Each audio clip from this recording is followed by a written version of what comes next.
Nous sommes présents donc au poste et le titre de ce message s'intitule « Levons-nous et bâtissons ». Nous allons aller dans le livre de Néhémie, au chapitre 2. Le livre de Néhémie, donc dans l'Ancien Testament, particulièrement donc avant le livre de Job, particulièrement là dans ce coin-là, Néhémie chapitre 2, et nous allons lire à partir du verset 17. Vous voyez le malheureux état où nous sommes. Jérusalem est détruite et ses portes sont consumées par le feu.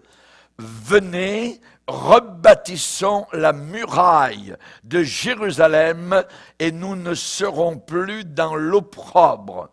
Et je leur racontais comment la bonne main de mon Dieu avait été sur moi, et quelles paroles le roi de Babylone, m'avait adressées. Ils dirent, levons-nous et bâtissons. Et ils se fortifièrent dans cette bonne résolution.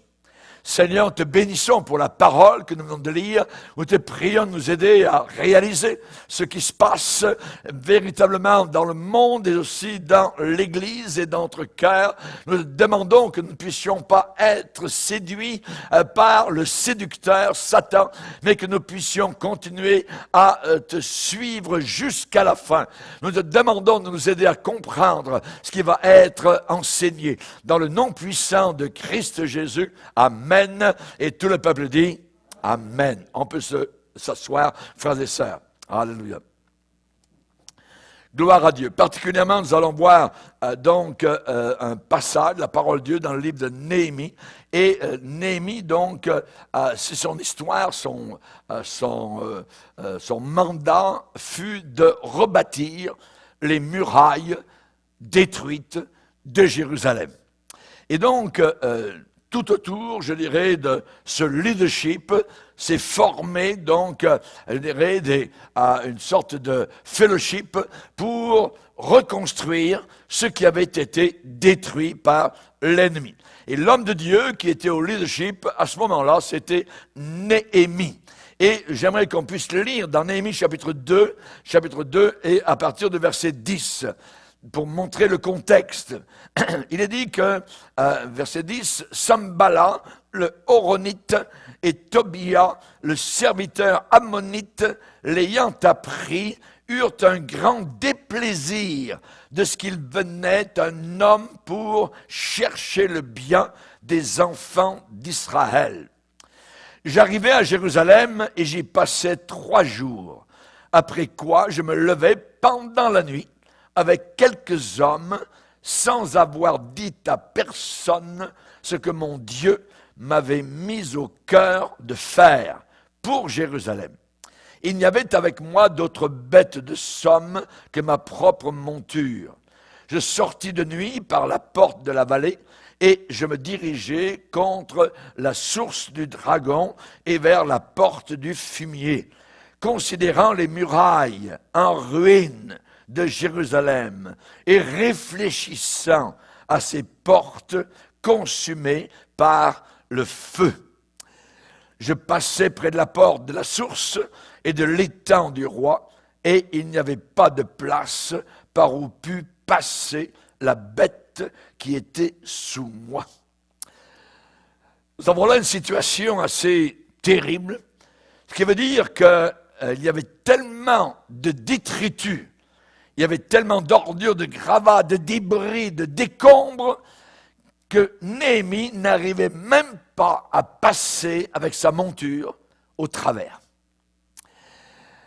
Là, nous allons voir des principes qui sont vrais, des principes qui sont solides pour la construction de nos vies personnelles, pour comprendre qu'il faut bâtir nos vies dans une véritable foi authentique. Peut-être vous avez une famille à bâtir, votre vie spirituelle à bâtir, une business, une entreprise à bâtir, à construire, une fraternité d'église à bâtir. Et tous les principes que nous allons voir sont vrais, sont vitaux et éternels. Vous savez, lorsque l'on étudie la Bible, il y a 3 choses qui se passent quand vous tombez dans un passage de la Bible. Il faut savoir, en lisant, qu'est-ce que cela voulait dire alors, à l'époque où cela a été écrit, c'est-à-dire le contexte. Deuxièmement, savoir ce que ça signifie pour nous maintenant, personnellement, dans ma propre vie personnelle. Et évidemment, donc, ce que ça veut dire pour moi, cela est très important. Ce que ça voulait dire alors, à l'époque, ce que ça veut dire maintenant, dans notre époque moderne, et ce que ça veut dire pour moi, personnellement. Il faut regarder la Bible dans cette optique-là. Et c'est alors que la Bible va s'enflammer, va s'illuminer, va prendre feu, voyez, directement dans vos mains.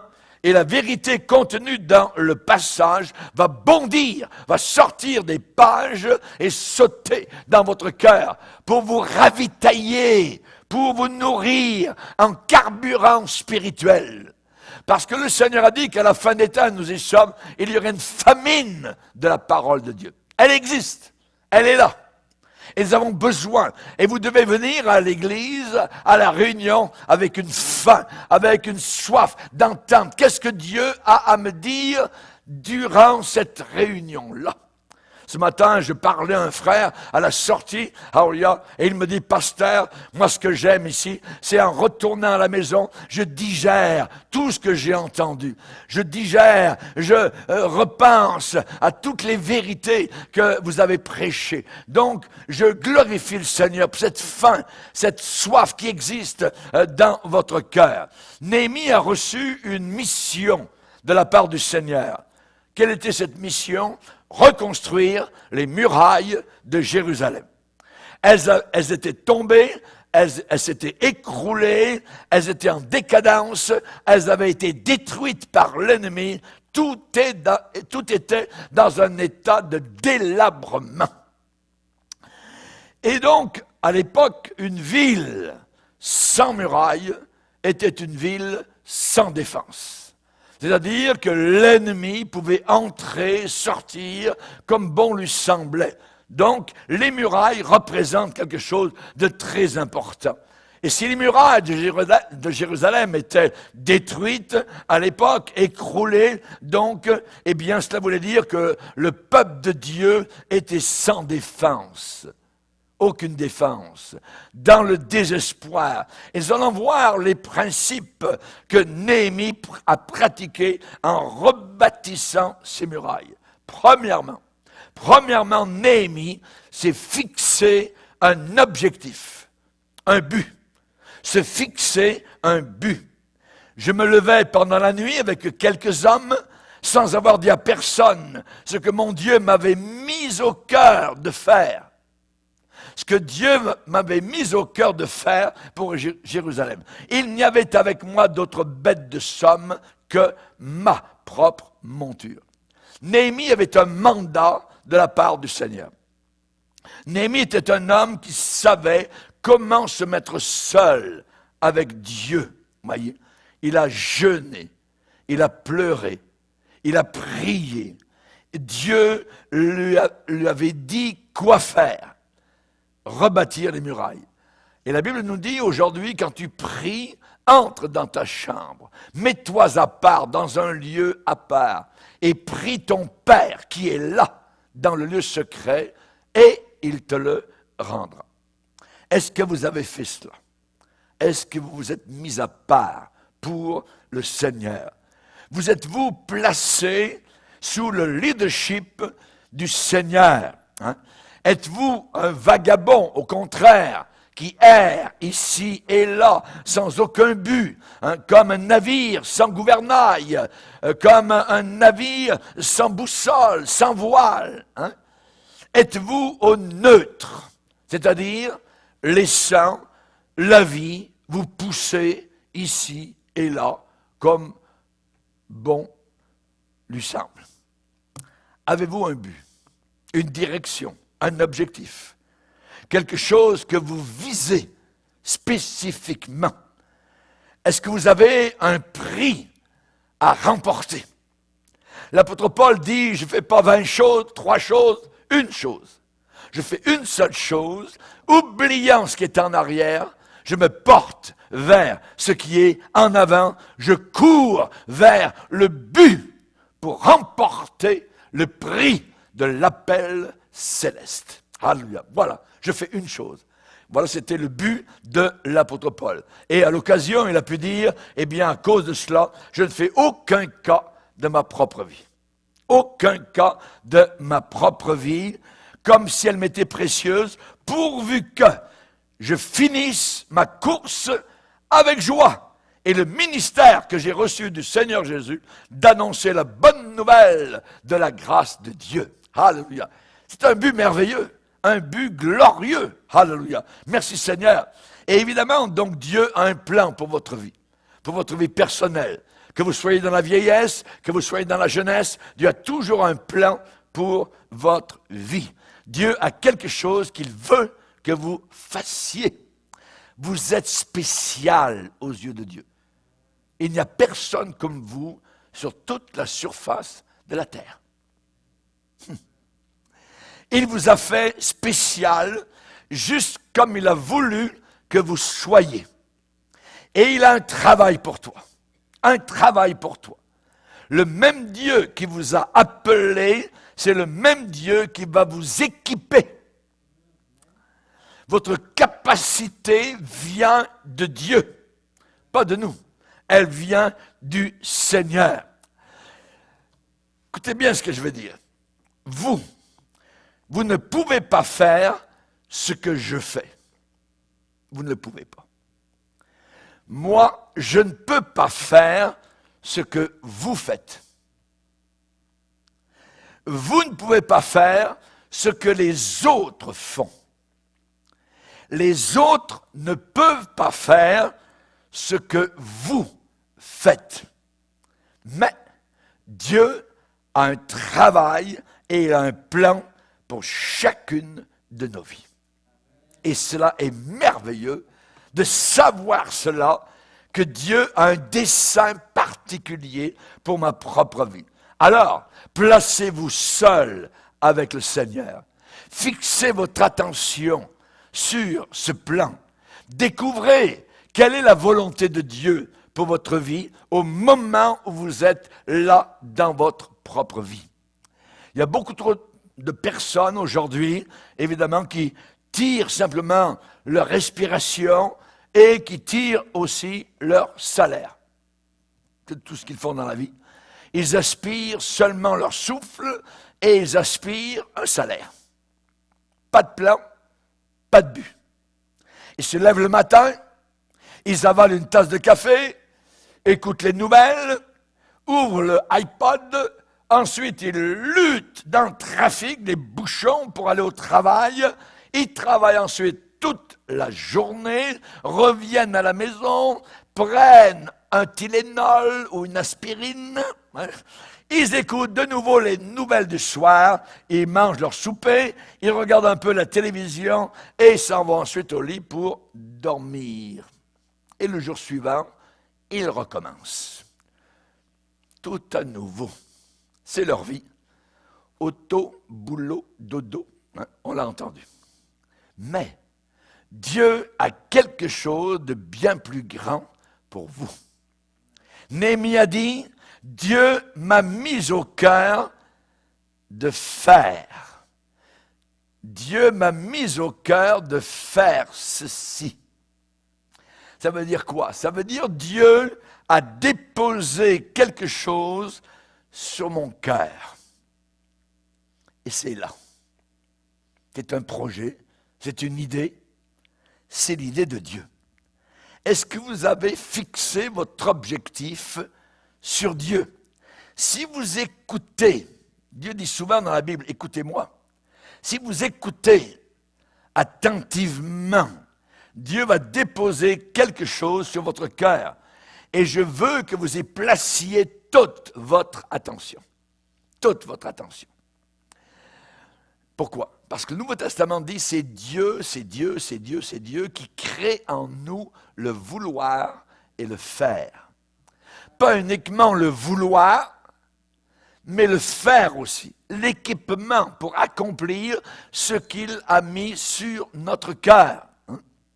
Donc, Paul dit, je fais une chose.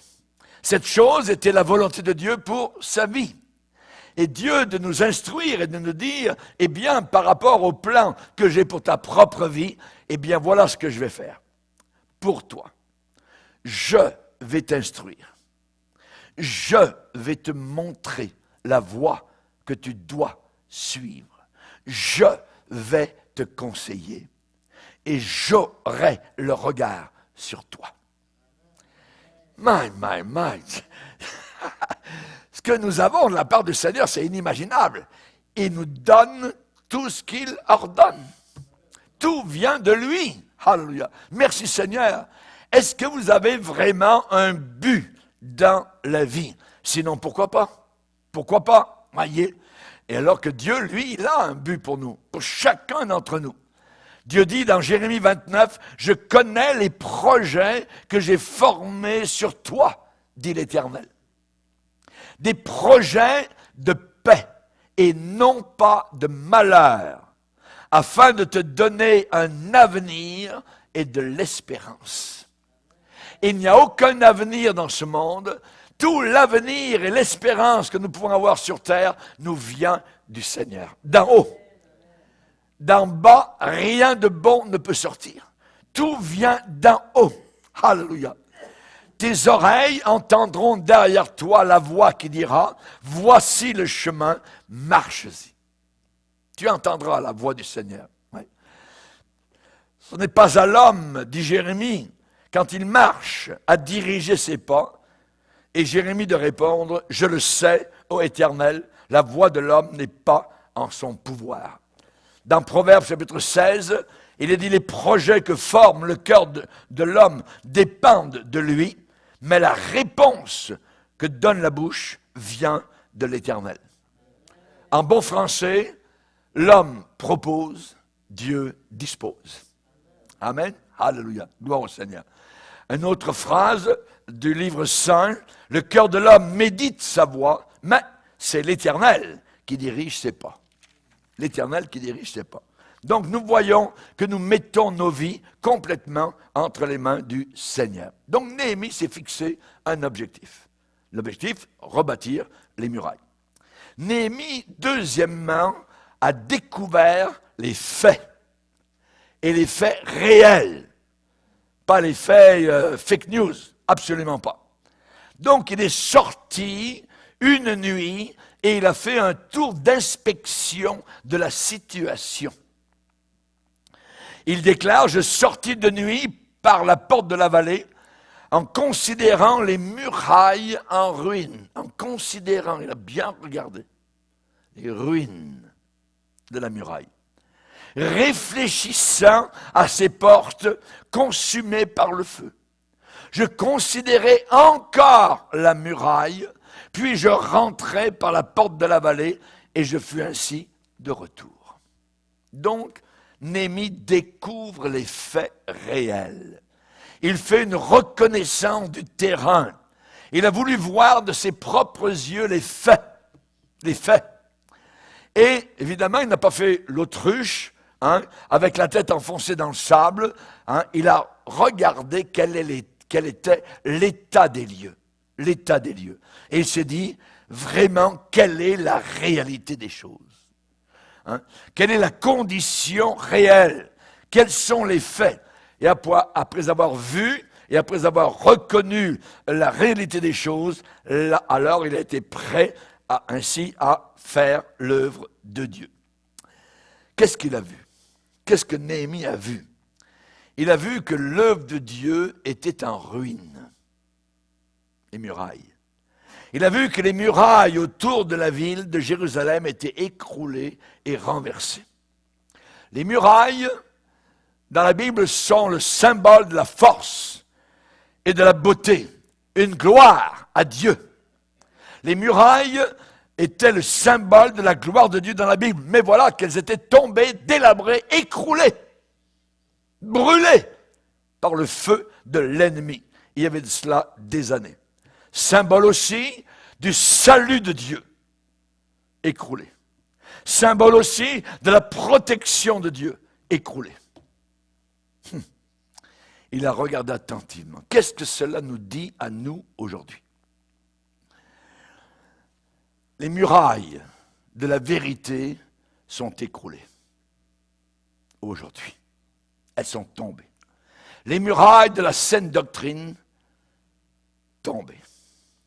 Murailles de l'orthodoxie biblique, tombées. Murailles de l'autorité parentale, tombées. Muraille du mariage qui doit être honoré, tombée.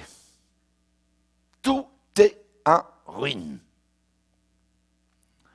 Satan, aujourd'hui, a développé une sorte de prédicateur. Un genre de prédicateur sans jus, sec, lissé, bien lissé, ciré, je dirais, éclatant de vernis et d'apparence, sans profondeur, bien astiqué, bien raffiné, bien psychologisé, superficiel, prédicateur qui a placé la culture à la place du calvaire. Aujourd'hui, on parle dans les églises de se réformer au lieu d'être régénéré. La nouvelle naissance, on n'en parle plus. On ne parle plus de repentance. Dans plusieurs Bibles d'aujourd'hui, le mot repentance a disparu. Et à la place, vous allez voir des mots comme changer. Ouais, n'importe qui peut changer. Ça ne veut pas dire que je me suis repenti. L'élément repentance, ça veut dire que j'ai offensé. Cet élément d'offense a disparu. Vous montrez, par exemple, dans différentes Bibles, hein, ici c'est une Bible pour les femmes. Tiens, je ne savais pas qu'il y avait une Bible pour les femmes, mais bon. Hein. Ouais, ça c'est une Bible pour les femmes. Alors, dans la version normale, on va prendre juste un seul verset. On va faire une petite expérience chimique. Donc, en Matthieu chapitre 4, on prend un seul verset. Matthieu 4 et le verset 17. Dans nos Bibles, depuis des siècles, il a été écrit, dès ce moment, Jésus commença à prêcher et à dire « Repentez-vous, car le royaume des cieux est proche. » Version de la Bible « Femme à son écoute hein. ». Bon, là, il est dit, à partir de ce moment, Jésus commença à prêcher en public en disant « Changez, car le règne des cieux est proche. » Tiens, on a enlevé l'élément repentance. Il n'est plus là. Bon, c'est peut-être une seule Bible. On va en prendre un autre, voyez. Ça c'est la nouvelle Bible seconde. Nouvelle Bible seconde. Hein? Donc, ça c'est... attendez, ça c'est... On va le voir. 2002. On va prendre le même verset. Donc, vous allez voir Matthieu, c'est ça. Alors, Matthieu, chapitre 4 et le verset 17. 4, 17. Dès lors, Jésus commença à proclamer « Changez radicalement. » Tiens, car le règne des cieux s'est approché. Changer radicalement. Je peux passer du bouddhisme à l'hindouisme. C'est radical. Vous voyez? Donc, on est en train de miner la parole de Dieu. Muraille écroulée. On vient de voir deux Bibles. Vous voyez? Maintenant, on va voir, on a une autre Bible, ça c'est la Bible des homosexuels. Ouais. La Bible des homosexuels, vous voyez, donc ils l'ont appelée The Queen James Bible. Alors déjà, juste, je n'irai pas dans leur Bible, vous voyez, mais je vais juste vous lire à peu près comment ils voient les choses. Les notes des éditeurs. Aucune Bible n'est parfaite. Nous voulons retourner à la source propre et commencer là. Imaginez. La Bible ne dit rien sur l'homosexualité. Ça, c'est les notes des éditeurs. La Bible peut être interprétée de différentes façons, conduisant à ce que nous appelons l'ambiguïté interprétative. Tiens, c'est nouveau ça.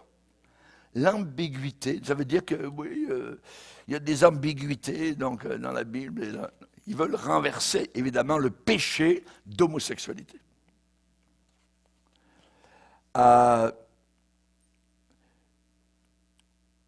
Il y a des choses comme dans le Lévitique qui sont horriblement dépassées.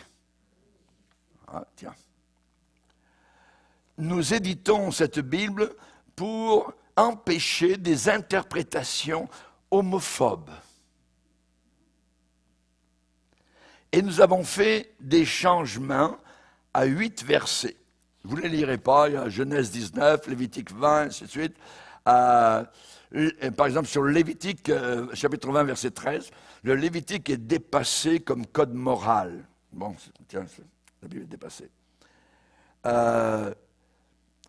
Nous ne croyons pas aux relations sexuelles pour qu'elles soient des tabous. Ils appellent ça des tabous. La Bible appelle ça abomination. Ensuite, ils expliquent tout ça. Donc, je peux vous dire que si Satan a attaqué Jésus, il va attaquer le livre de Jésus.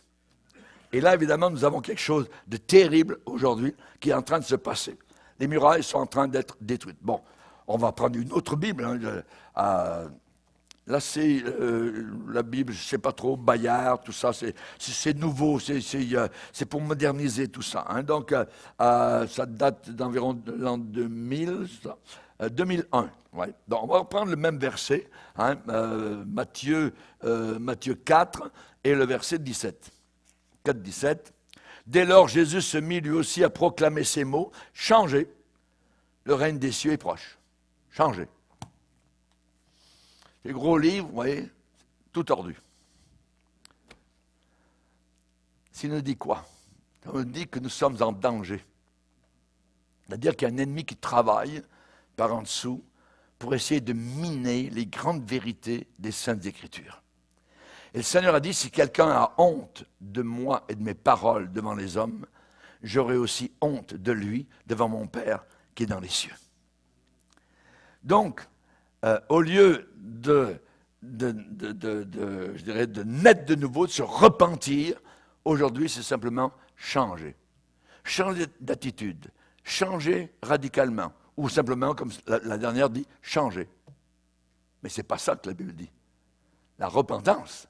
Et Jean-Baptiste, lui aussi, prêchait pas le changement d'attitude, il prêchait la repentance. Produisez donc les fruits dignes de la repentance.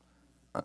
Donc, ce que nous voyons, c'est que autour de nous, eh bien, nous avons en même temps des sectes sataniques, mortelles, qui sont vomies à partir de l'abîme. Les témoins de Jéhovah, par exemple, sont une secte terrible qui vont de maison en maison, se servant de la méthode de Jésus-Christ avec un message du diable. Que Jésus-Christ n'est pas Dieu. C'est un message du diable. Les islamistes aussi. C'est un message du diable. Partout dans le monde arabe. Les mormons aussi. Avec les livres de Joseph Smith. Les adventistes du 7e jour sont basés à partir des livres de la fausse prophétesse Ellen White. Ils ne croient pas à l'enfer. Il n'y a pas d'enfer avec les adventistes. C'est l'anéantissement. Si on les croit, alors Hitler est anéanti, n'existe plus. Bien dommage, mais il est en enfer, et il souffre, et il crie, et pour longtemps. Il croit qu'il faut absolument observer le sabbat pour aller supposément au ciel. Elon Musk croit au christianisme culturel, pas au calvaire. Et il veut implanter une puce dans votre cerveau pour que vous adoriez Satan. Les catholiques et l'écuménisme qui sont idolâtres acceptent les homosexuels. Et pour eux, c'est correct. La moitié de leurs prêtres, 50%, sont homosexuels. Interdisant le mariage. Et vous avez des hommes à l'intérieur de murs, de monastères, qui sont des gens non sauvés et qui sont des prédateurs. Touche pas à Marie, touche pas à la messe. Luther a découvert quelque chose de vrai. Et cela produit la réforme. Actuellement, nous vivons dans une période prophétique. Il suffit d'écouter ce qui se passe.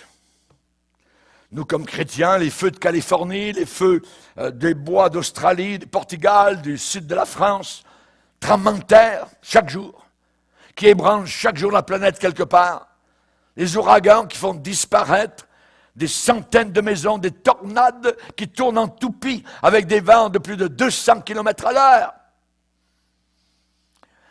Les organisations humanitaires qui sont poussées à apporter de la nourriture dans des pays et des villes affectés par la destruction et des désastres naturels. Voilà les nouvelles du soir. Mais nous lisons depuis longtemps dans Matthieu 24, le passage sur lequel Jésus a prédit l'avenir et le futur de l'histoire du monde et la fin des siècles, la fin du monde. Ces crises n'arrivent pas soudainement et uniquement lorsque va se produire l'enlèvement. Absolument pas. Elles vont simplement s'intensifier et monter en crescendo, et ce sera la caractéristique des derniers jours conduisant vers l'enlèvement de l'Église. C'est sur l'horloge prophétique le prochain événement majeur et mondial. Disparition de millions de personnes de la planète Terre, soudainement. Alléluia. Qu'est-ce qui se passe autour de nous? Eh bien, c'est qu'il y a une fausse spiritualité. Il y a la philosophie socialiste, les LGBT, les activistes athées, les woke, d'autres idées similaires. Et évidemment, nous avons toute cette représentation, je dirais, globale, une tendance grandissante vers de faux espoirs, la montée des faux Christ, des faux sauveurs. Et en même temps, nous avons les événements du Moyen-Orient. Guerre, famine, épidémie, pestilence, persécution des chrétiens véritables, anarchie, désordre total. Je vous ai déjà dit qu'en France, actuellement, il y a plus de 120 attaques au couteau tous les jours en France. L'affaiblissement de l'influence chrétienne de plus en plus forte. Et en même temps, une église tiède. C'est terrible. Une église qui boite, clopin, voulant faire son chemin au travers de notre culture moderne, voulant essayer de plaire aux païens. Quand je reviendrai, a dit le Seigneur, trouverai-je la foi sur la terre. Et au milieu de tout cela, il y a un spot très brillant, l'évangile répandu sur toute la surface de la terre. Alléluia, gloire au Seigneur. Notre Seigneur Jésus-Christ ne veut pas que quiconque périsse, mais il veut que tous arrivent, parviennent à la repentance. Alléluia. Gloire à Dieu. Nous sommes ses témoins. Évidemment, ce que nous voyons actuellement et qui nous attire, véritablement, c'est Israël. L'horloge de Dieu. C'est Israël. L'horloge de Dieu.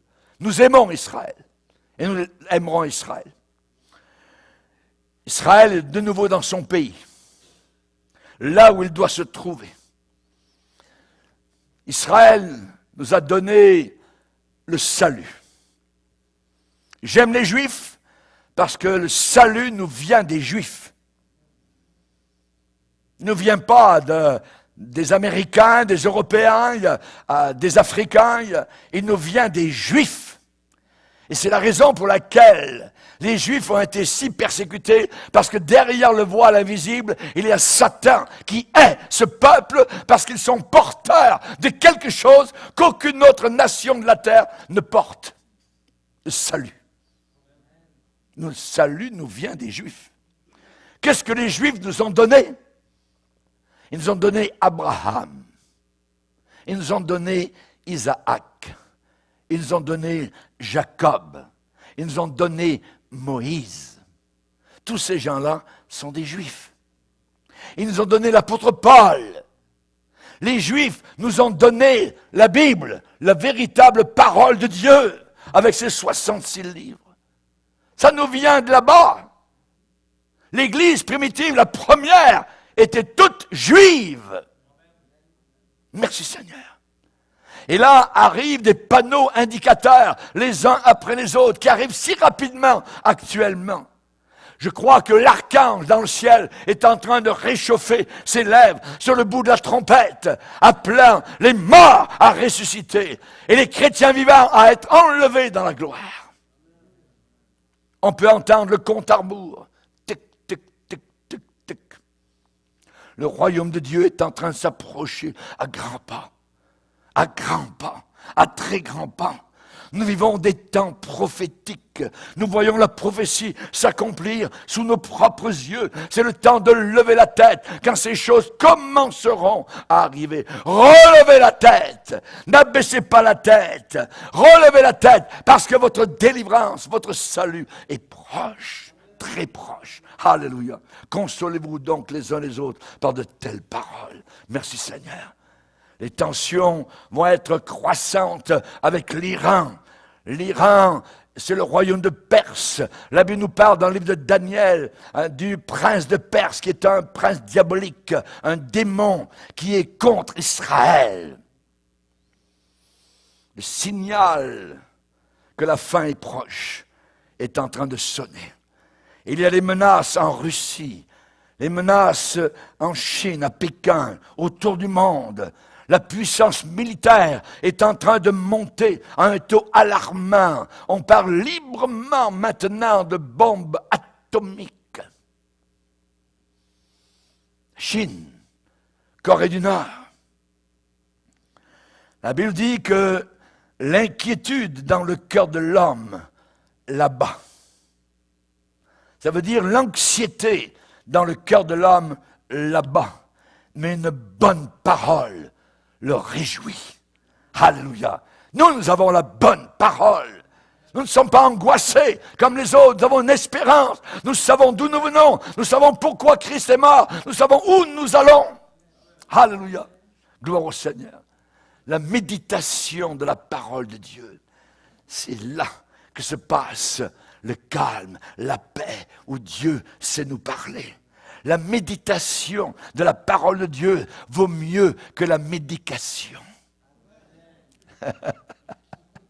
Amen, alléluia. Gloire au Seigneur. Moi, je prends tous les jours de ce médicament. Alléluia. Gloire à Dieu, j'espère que vous aussi. Quand vous avez autour de vous toutes ces sectes qui circulent, qui racontent toutes sortes de bêtises, ces gens-là sont sur les feux de l'enfer. Ces gens-là sont remplis d'un poison mortel. Dans cette ville, les témoins de Jéhovah, les Mormons, ce que vous voulez, quand on a voulu acheter souvent de nouvelles maisons avec André, quand on visitait pour voir, souvent il y avait des sanctuaires diaboliques dans les maisons, des gens en train d'adorer les statues de Bouddha, en train des lits spéciaux pour méditer, tout ce que vous voulez. Ça en est rempli tout autour de nous. Ils sont remplis de l'Orient. C'est ce que la Bible enseigne. Et donc, pendant ce temps-là, souvent, ce qui se passe, c'est que le peuple de Dieu sommeille et dort. C'est très dangereux. Les murailles de la saine doctrine sont écroulées. Les murailles de la foi biblique sont tombées. Les murailles de la décence et de la modestie. Regardez comment une jeune fille, aujourd'hui, lycéenne, collégienne, est habillée en été. Imaginez que votre grand-mère soit assise dans votre salon avec vous, sur le sofa, et vous regardez simplement les nouvelles du soir, et regardez juste les annonces entre les nouvelles. Qu'est-ce que votre grand-mère penserait de ces annonces?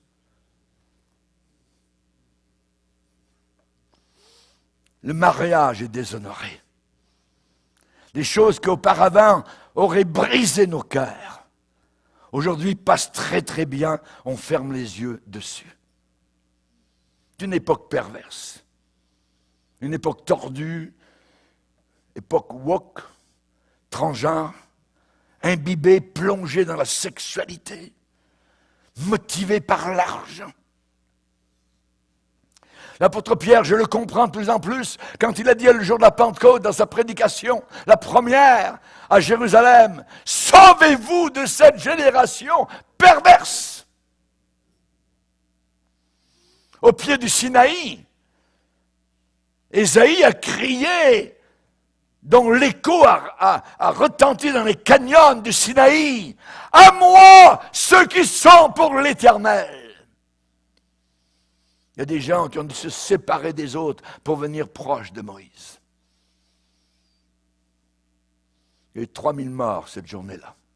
Dieu a jugé, en train de danser autour de la sexualité. Les orgies qu'ils avaient vues en Égypte, ils ont fait pareil, alors que Dieu est en train de parler du Sinaï à Moïse. Je crois que sur les murs et les murailles d'une génération, actuellement, un bras est en train d'écrire des mots, les mêmes qu'à Babylone. Compter, peser, diviser. Je crois que nos jours sont comptés. Je crois que nous sommes trouvés légers sur la balance de Dieu. Et le jugement va venir. Croyez-vous qu'une bombe atomique peut tomber sur les États-Unis? Je le crois. C'est Dieu qui juge. Un pays qui a commencé avec la Bible, qui aujourd'hui renie la parole.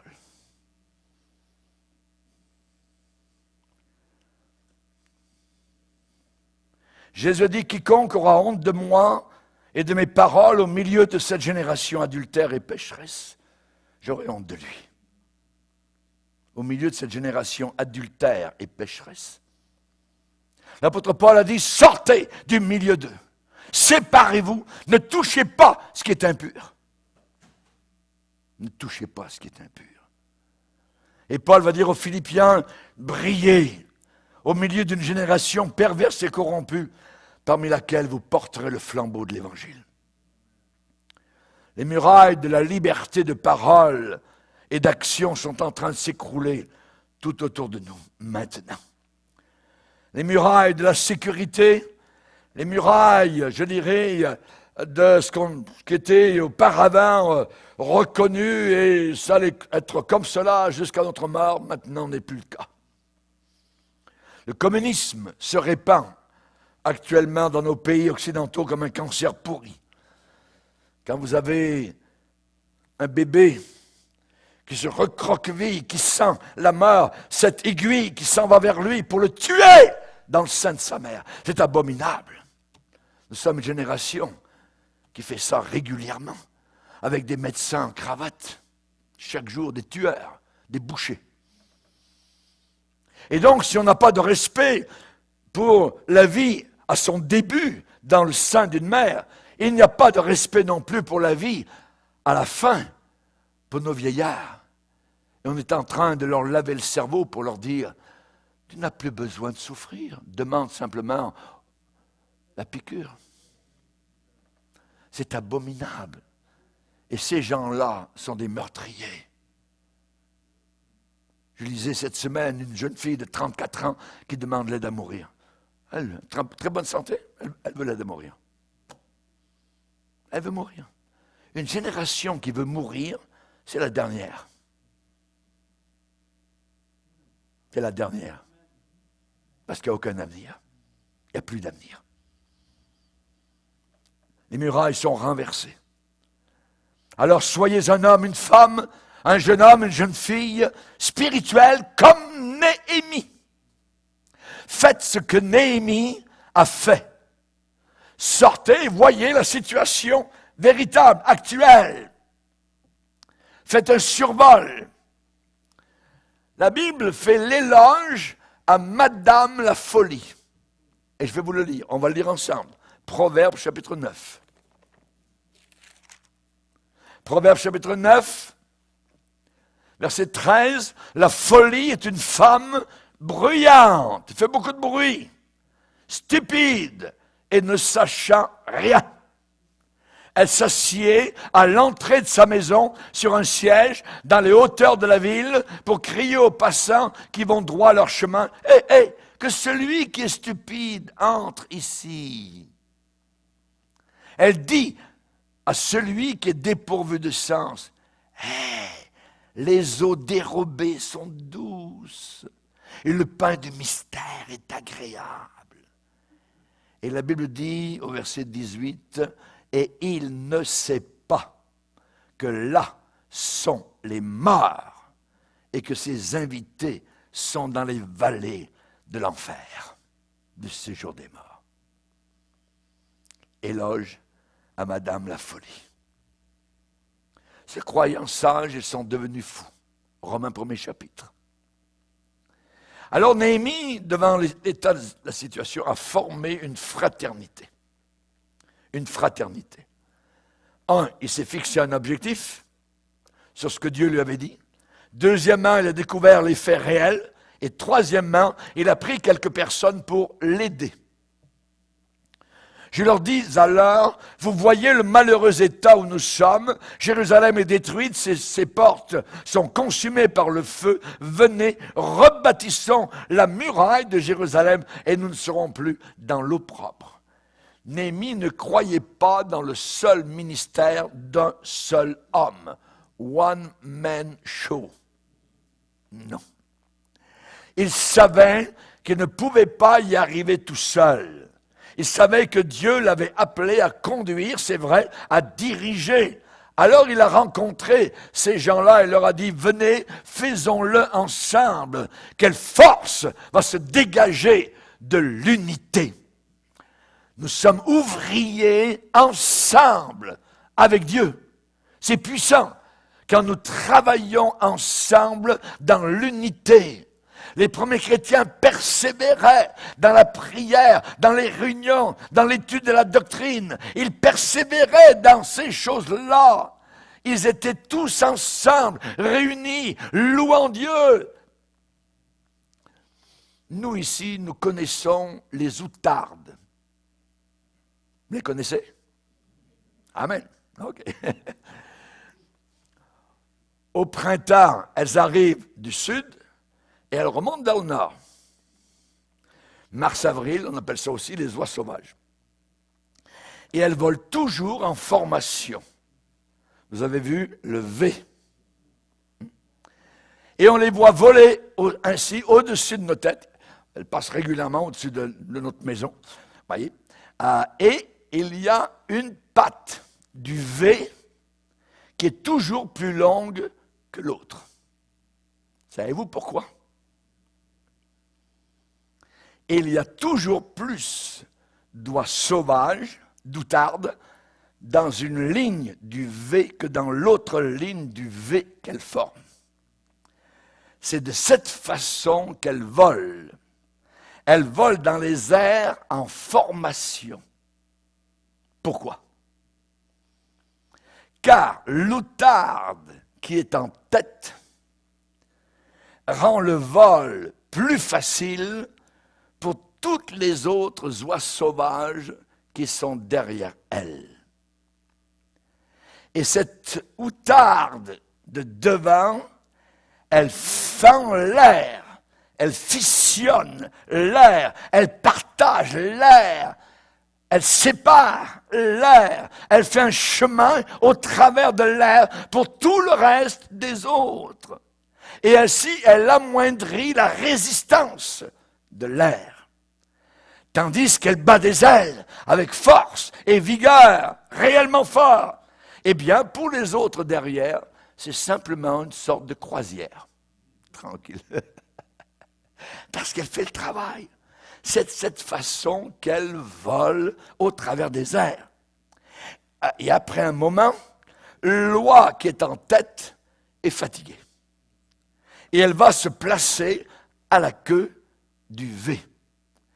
Et la prochaine oie, donc, va en avant prendre sa place. Et elle, ainsi, à son tour, va s'occuper de la résistance de l'air, la nouvelle qui est en avant. C'est de cette façon avec laquelle les outardes voyagent des milliers de kilomètres. Je pense qu'il y a une leçon. Il y a une leçon naturelle au travers des oies sauvages.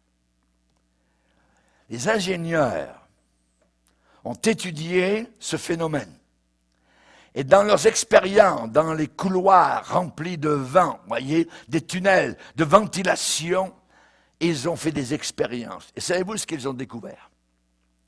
Ils ont découvert que ces outardes, volant en formation de V, peuvent voler, écoutez bien, 72% plus loin qu'une seule oie sauvage pourrait voler.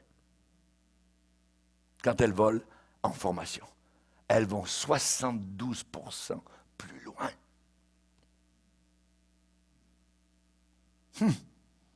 Très intéressant. 72%. Qui leur a enseigné à faire cela? Dieu. Dieu a fait cela. Et Dieu nous enseigne aujourd'hui la même chose qu'il a placée dans la nature. Quelle est la leçon? C'est que nous pouvons faire bien plus ensemble qu'aucun de nous ne pourrait le faire tout seul.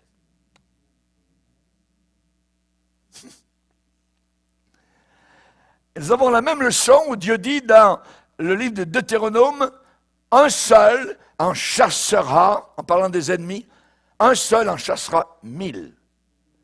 2 en chasseront 10 000. Maille. Puissance d'unité. Un besoin de travailler ensemble. Voilà un principe biblique très important. Si vous pouvez vous tenir là où je me tiens, moi, le dimanche matin, dans l'assemblée, et voir ce lieu magnifique, rempli de gens, pas une seule fois, mais 2 fois par jour, chaque dimanche, je suis très joyeux. Je suis joyeux de faire cela dimanche après dimanche, et en voyant cela, mon cœur s'élargit et saute presque dans ma gorge quand je pense ce qui pourrait arriver si chacun décidait de placer toutes nos énergies ensemble pour accomplir quelque chose vraiment ensemble. Pensez à la puissance qui est renfermée dans ce lieu. La dynamite spirituelle qui est enserrée là.